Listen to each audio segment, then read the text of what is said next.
Today, I'm going to talk about agroecology and the capacity of agroecology or not to feed the world. And I'd like to start sharing a question I received actually from my son, who is 5 years old, who asked me, Dad, what is actually a farm? And you know, for an agronomist, that's quite a difficult question to answer. A farm, I said, is a piece of land with a house and where people produce crops and they live on that land and they have animals and they have tractors. He liked the tractors especially. But then I said, well, the answer I'm actually giving to him really depends on where I come from. So actually, if I would have been born in Vietnam, for instance, my answer would have been a bit different, right? Or in Zambia. So I'd like to start today by sharing some information about what a farm is in the world. Did you know, for instance, that 97% of all the farms in the world are actually smaller than 2 hectares? That's really tiny, right? So whenever we see a farm which is bigger than 2 hectares, it's actually an exception. Did you know that 70% of the active farmers in those farms are women? So when we talk about farming, it's mostly a female activity. Did you know that 50% of the food that the world eats comes from smallholder agriculture, smallholder family agriculture, and that they use about 20% of the arable land to produce that food, right? So 50% of the food we eat produced on 20% of the land, and not always the best land, seems to me like a very efficient way of farming. Now, when we look at the world and how much food we produce, we know that we're producing enough calories to feed everyone, right? But yet we have 800 million people who go hungry every year.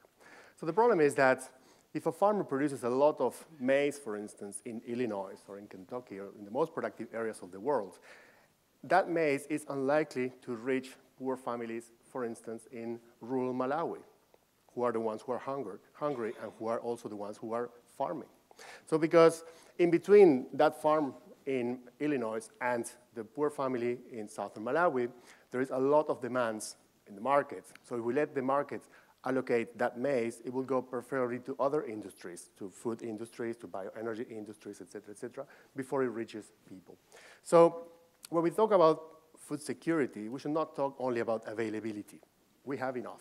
The problem is access, utilization, and stability over time.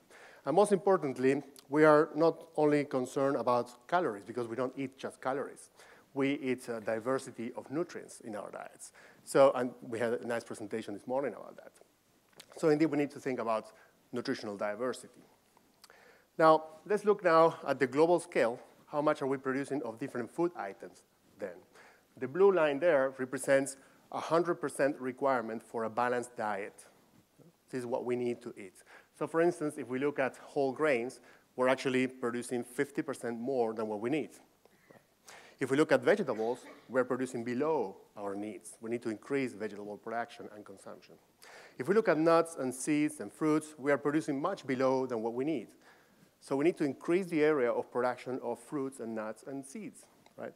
And these are mostly trees. So can you imagine how many hectares of trees we need to increase production of fruits, nuts, and trees to have a better nutrition? Well, actually, that's a problem, but it can also be an opportunity to actually bring together arable farming with trees through agroforestry systems, which are not only more productive, but they also generate an array of ecosystem services like carbon sequestration, water regulation, et cetera. If we look at milk, and I know my Dutch farmers are going to be happy about this, we need to produce 50% more milk, right, to fulfill our requirements. Yet, you know, milk has 97% water. So it's not a good idea to produce milk in one place in the earth and transport it all around the world, because that means transporting a lot of water. It's very inefficient. So we need to produce milk in places where people need fresh milk. And there are ways, like this farmer Alice in Kenya, who is using agroecological techniques to produce fresh milk there where it is needed, in this case, in Kenya. Fish, we're producing enough, but we know that we are having a strong pressure on fish population. We are overfishing, so this is not necessarily sustainable. And then we have the big winner of tonight, which is red meat. We're actually producing 5 times more red meat than we actually need if we are to follow a balanced diet. Now, producing a lot of meat to actually fulfill that demand means also a lot of deforestation to produce soybean to feed those animals, right? This has irreversible consequences for nature, but also for society, because many populations are pushed away from the land. And it's also a bad idea from the point of view of health. You know that although hunger is one of the major problems we have in the world, when we talk about food, actually the biggest problem, the problem that outweighs hunger is obesity, right? So obesity, 65% of the people in the planet live in countries where obesity kills more people than hunger. So when we talk about food and the food problem in the world, we concentrate on hunger, but obesity is as difficult as hunger to solve, actually. But yet we haven't answered how to produce food in those situations, right? If we cannot feed people in those situations with maize produced elsewhere, or food produced elsewhere, we need to find technologies that allow these people to produce foods where they need, where they're living. So the technologies we have here today to produce food do not work in those situations because the social and ecological contexts are different. So we need to come up with some innovation there. And that's where agroecology comes in. Agroecology is the application of concepts and principles of nature, of ecology, for the design and for the management of sustainable food systems. It's a complicated definition, isn't it? In other words, it's farming with nature.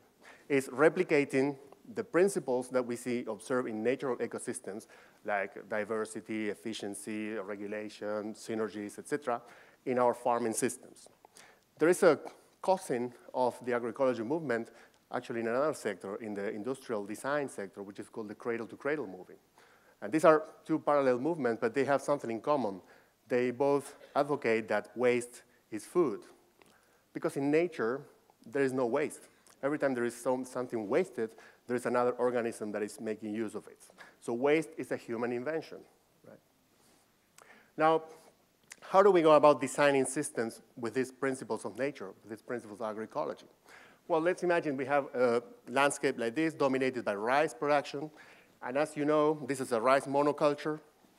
As you know, rice is grown with a little bit of water, with a layer of water, right?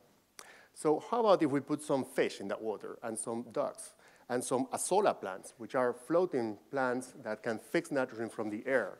And they cool down the temperature in the water, they generate nutrients for plankton, and then you have a lot of interactions between all these components that start resembling a natural ecosystem. Now, research done on this by Uma Kumairo from Indonesia, one of our PhD candidates, has shown that actually when you combine these different elements, what you see is an increase in yields of rice. The more complex you make the system, the more interactions you get in the system, the more rice you get.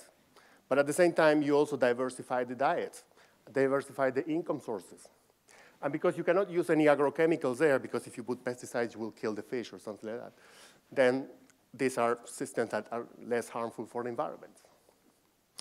Let me take you to another place, a contrasting example from the coastal drylands of Peru. The first time I went visiting this area, I talked to farmers and I asked, how much does it rain here? And they look at me like, it doesn't rain here. Okay. But with the little water for irrigation they can get, they can create this oasis by combining crops, trees, and livestock, not always cows. And with the refusal of livestock, they produce compost and they produce biogas so they can be self-sustainable in terms of energy. Now, all this knowledge that farmers are putting in practice is not coming from any governmental agency, from any international organization. It's farmer-to-farmer knowledge sharing, right? So, and that's why we said that next to science and practice, another important element of agroecology is the social organization. So, in the end, there is no agroecology possible without social movements. This is an example from Brazil, where we see a farm that was, a farmer bought some 15 years ago, bought land on a degraded pasture land. This is a common picture that we see in many places in Brazil. And he turned that degraded land into a very productive agroforest system, where he produces, he sustains his family, and he's also delivering ecosystem services, which help us all, actually, ecosystem services of global importance, like cooling the climate. Now, the interesting thing about Brazil is that Brazil is the only country that in the space of 10 years achieved the 2 millennium goals of reducing extreme poverty and eliminating hunger.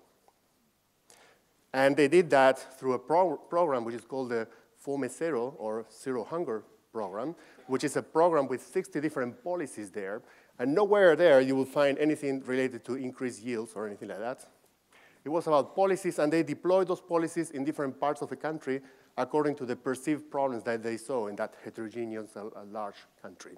Now, they realized that 70% of the food that Brazilians were eating was coming from family agriculture, right? So I said, okay, then we need to address the problem of family agriculture. That's our food basket. To do that, they created a new ministry, a Ministry of Agrarian Development, that addresses the problem specifically of family agriculture. And with that, they managed to feed everyone in Brazil. Right? Now, one of the things that this ministry launched was a national agroecology policy. Right? Brazil is the first country in the world to have a national agroecology policy. And the second one is probably going to be France. Now, instead of theorizing on how to feed the world, maybe it's better to go and ask those who already solved the problem. Now, let's not think that agroecology is only restricted to smallholder farmers. Actually, you can use the principles of agroecology to also develop very sustainable systems at large scale. Right? In this case, for instance, we have a very diverse system, very productive, high-tech, mechanized, but yet following the principles of agroecology. No poisons, no GMOs, no nothing like that, with less use of non-renewable resources. And there is plenty of business opportunities there. If you're worried about the private sector, there is lots of business opportunities there. It's only the fair type of business that we need. So let me finish by leaving you, I never left the red circle, which is a good indication, giving you some 3 keywords that to me represent what agroecology is. First is knowledge. Agroecology is a knowledge-intensive way of farming, so we need to invest in knowledge. The second one is integration. We need to bring together components, like ducks and fish, et cetera, bring together biodiversity, but also bring together the academy, science, practice, and movement. And it's also about dialogue.